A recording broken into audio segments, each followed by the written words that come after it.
So welcome, this is my top 5 games that I played in 2025. None of these games are brand new. Actually, maybe some of them. No, I don't know. No, I don't think any of them are new or released this year.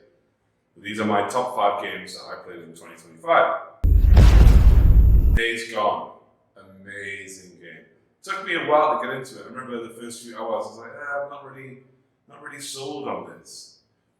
It just felt a bit, I don't know, clunky, but once you start upgrading your bike and you start getting those calls through on the radio and all those jobs, and you start progressing and getting more weapons and getting favor in the different camps and being able to buy more things, it just sort of opened up and it was just so great. I'm going to put a shelf here and a screen here so I can show you box art and gameplay. So I'm going to stand a little bit here, yeah. So Days Gone, great game. Like, had so much fun playing it. It was one of those games where you finish work, you rush back home, and you can't wait to get on it. And those are the kind of games that are the best, you know? Not those games where it's like, oh, should I play a bit? Should I turn it on? It's like, you can't wait to get home just to switch it on, and like your family are all having dinner, and you're just like, I'll have my own dinner later. You can't stop. It's so gripping, you know? Right. Terminator 2D, No Fate. The hype was crazy. Everyone was getting their big box set collector's editions with the coins and the cloth banners and stuff. And over here, to get that edition, it's like going to take another month to order it in. It's going to be an extra like 30 quid compared to what it costs in the UK.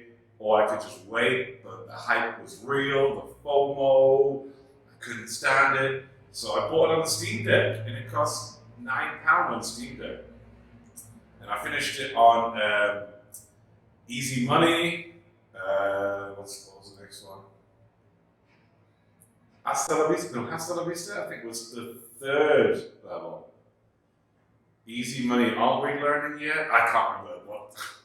It's all Terminator 2 John Connor dialogue, or like the way that they do the difficulty levels. But yeah, I finished it really quick the first time. The second time I made the choice to kill Miles, or Niles. Is it Miles or Niles? I forget. To kill him. And totally different, you get a completely different story, different levels because of that. Like Sarah in the future, it's like, whoa, that's fucking cool. Yeah, it's like an arcade game. It's a pick up and play game, and it's great fun, and the mechanics are really cool. Sometimes the jump and like climb or drop down can be a bit, I don't know, like unresponsive. I'm not sure if that's just a Steam Deck or it's the programming of the game, but sometimes you're doing it and it's not quite as responsive as you like. But really good fun, really good fun. I just wish there were more guns, because in the first level with Sarah, you start with a pistol. Then you find like the assault rifle. And I think every level after that, Sarah only has a pistol, and I've never found an assault rifle anywhere. Maybe that's by design, maybe not. Okay. Well, Silent Hill 2 Remake.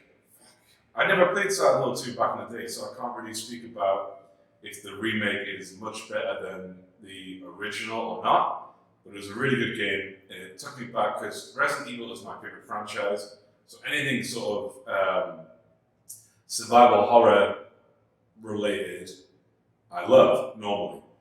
And I finished Silent Hill 1 last year. I played it on my Steam Deck using the PSP, I think it's the Duck Station emulator, and that was amazing.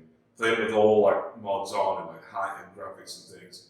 There was one problem: when you went into the church, it would crash. So you had to take off the mods, do the church scene, and then you could put them all back on, but it looked way better than what it would have on the PS1. Yeah, anyway, Silent Hill 2. God, those legs, those bloody legs. Every corner, after about 2 hours, I was like, I'm expecting those legs to jump out at any point. They were just everywhere, on the ceilings, on the walls, and yeah, some of the puzzles were quite difficult. And I remember one time I Googled one of the puzzles, and it was like, the puzzles are different between what difficulty setting you play on. So it's like like the easy puzzle code is this, the hard puzzle code is this, the medium puzzle code is this. And I forgot what settings I had it on. I haven't played on easy, but I haven't played on hard, so I guess I was playing on medium. Yeah, it was a great game. I did think it overstayed its welcome a little bit. It got to a point where I was like, all right, I'm almost done. And my mate's like, oh, how are you getting on with Silent Hill? Oh, yeah, I'll be finished that really soon, yeah. And it just seemed to go on and on and on and on and on and on.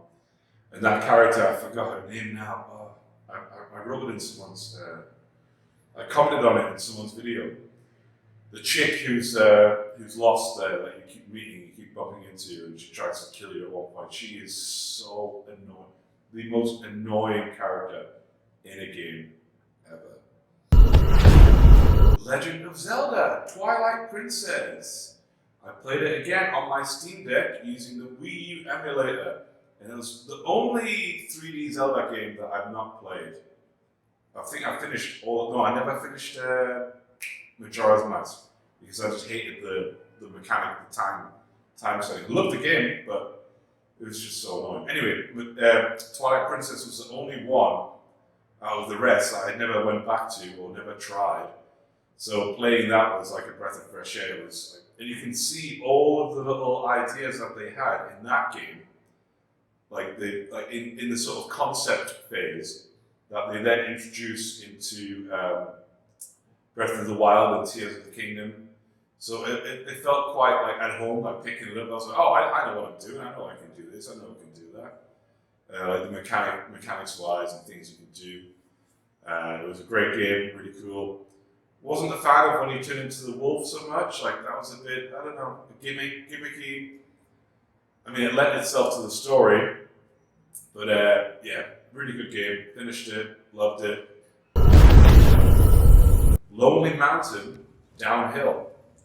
Now, I had this game yonkies ago, long time ago. Maybe like 3 years ago on the Xbox.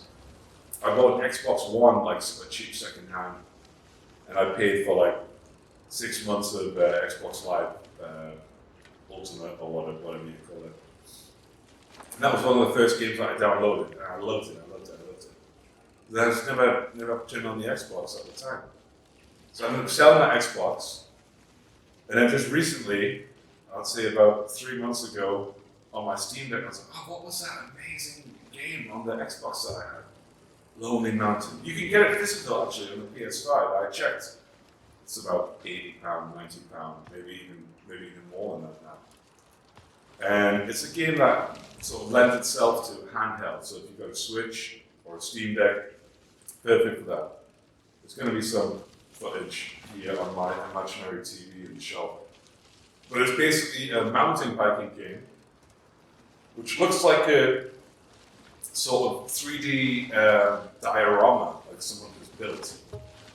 Kind of like Tunic, like the graphic style like that, like polygonal, like kind of isometric, looks like sort of handmade diorama, but this game is great. There's no music. It's unbelievable. And you start at the top of the mountain, obviously, and you just ride your way down. And you get through the first part, and it's like, all right, do it again. What? But do it without crashing or faster. Unlock this, unlock a new trail to go to the other side of the mountain. I don't even know how many mountains there are. I'm still on the first mountain, but I love it. It's so enjoyable, it's so relaxing, it's so fun until you try to do a no crash run to unlock something. You get right to the end and then you just hit a rock and then boing, fly over the front, and then you've got to start it all again. There's no checkpoints when you're doing those. But it's such a great game. You can unlock upgrades for your bike, new bikes, different color clothes and hats. And, it's so cool, man. I love it. And you can get shortcuts. There's loads of shortcuts. Obviously, you've got to try to figure it out yourself. Sometimes you think, oh, that's a great shortcut, and you die. But then the next time by accident, you skid around a corner and fall off the mountain, and you shave off 30 seconds of your time just by making a mistake and you land it nicely. And you're like, whoa!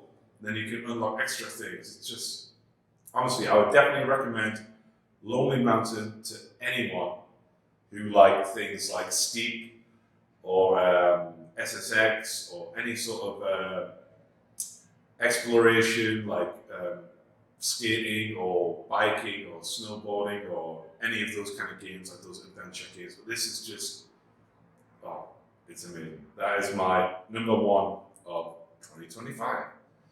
And I do have some honorable mentions. The worst game of 2025, which I was so looking forward to. I had it saved on my Steam library. Like, you can save it like in advance before it comes out. Tales of the Shire. Oh my god, I was thinking, perfect. Animal Crossing in the Shire as a hobbit. Wow, perfect. What a great idea. People complained about the graphics straight away, but I was like, no, the graphics lend itself to the idea and the style of game that it is. So I was still on board with it. Everything I saw, and it was Weta Workshop, who actually did all the digital effects for the movies. We now have a studio making the game. I was like, well, who else better to make the game than Weta Workshop? So it came out, I think it was about £30 on Steam originally. And at that time I was playing loads of other things. I was like, I'll just wait. I've still got it in my basket or whatever. And then it went on sale very quickly to £20. And I was like, oh, maybe I'll pull the trigger. I waited, I persevered. Then I put some money in on the Steam to get Terminator 2D No Fate. And I had enough left because it went down to £9 by this point, Tales of the Shire. So right, that's it, time to pull that trigger. Got it, but I played Terminator 2D. I never even touched Tales of the Shire until about, I want to say, 2 weeks ago. I put it on and I was like, okay, I'm ready. I'm gonna sink all my time into this because I love Stardew Valley, love Animal Crossing. I thought this is gonna be another one of those, but in the Shire, one of my favorite movies of all time, Lord of the Rings, characters I love, places I love, Bywater, the Shire, Longbottom, all those places. I can't wait to explore. And I played about 45 minutes, and it was absolute dog shit. And it's the first game I've ever bought on Steam that I then requested a refund, because you can request a refund on Steam if you play less than an hour. And I was like, nah, I cannot. So I got my refund, and I bought this, I used the money to buy a point-and-click adventure game on Steam, which is supposed to be amazing. I haven't started yet, called The Drifter. It's described as a sort of John Carpenter movie point-and-click adventure, which is it's rated as one of the best point-and-click adventures. I was just in the mood for a point-and-click adventure, so I did a bit of research, read some things on Reddit, read some comments, and I purchased that. But I've not played that yet. I'm looking forward to that. Yeah, that's one honorable mention. Any more honorable mentions? Another good one, honorable mention, Yooka-Laylee, The Impossible Lair. It's basically the devs of Donkey Kong Country and Banjo-Kazooie who left Rare and opened their own studio called Playtonic. They made a 3D ukulele game back in the early days of the Switch, which was clunky. They recently went and remade that called Yooka-Replayley, which is a remake, fixed lots of bugs and stuff on that. And that was a 3D open world like Banjo-Kazooie. Yooka-Laylee and the Impossible Lair is a spiritual successor to Donkey Kong Country games. It's a side-scrolling game. But the beauty about this is the mechanic, the gameplay loop. There is a level called the Impossible Lair. If you finish that, you finish the game. But when you play it, you've only got one life. And it's called the Impossible Lair for a reason. So if you're good enough, there's probably people online who have done it in one go. You can probably just jump straight in and finish it. Or go through the game and through the open world. It's kind of like Mario World on the SNES, but in sort of 3D form. You walk around the map and find the different levels and things. Every time you beat a level, you save a B. Every time you save a B, it gives you one more hit point. And there's about 50, I think you can get total. If you finish the game completely, you can get 50 Bs. that means you can get hit 50 times during the impossible layer. I think I got up to about 45 Bs and I was like, right, I'm going to give it another go. I give it a few goes. But when I got to 45, I was like, right, I can do it. I think I got 80% through, but it's just brutally hard. But amazing. You definitely need to play ukulele, the impossible layer. Anyway, that was my top 5 for 2025. Next video is going to be another update on the shop. As you can see, we painted white. But yeah, stay tuned, and there's going to be lots more updates coming. Happy New Year. Live from your grave.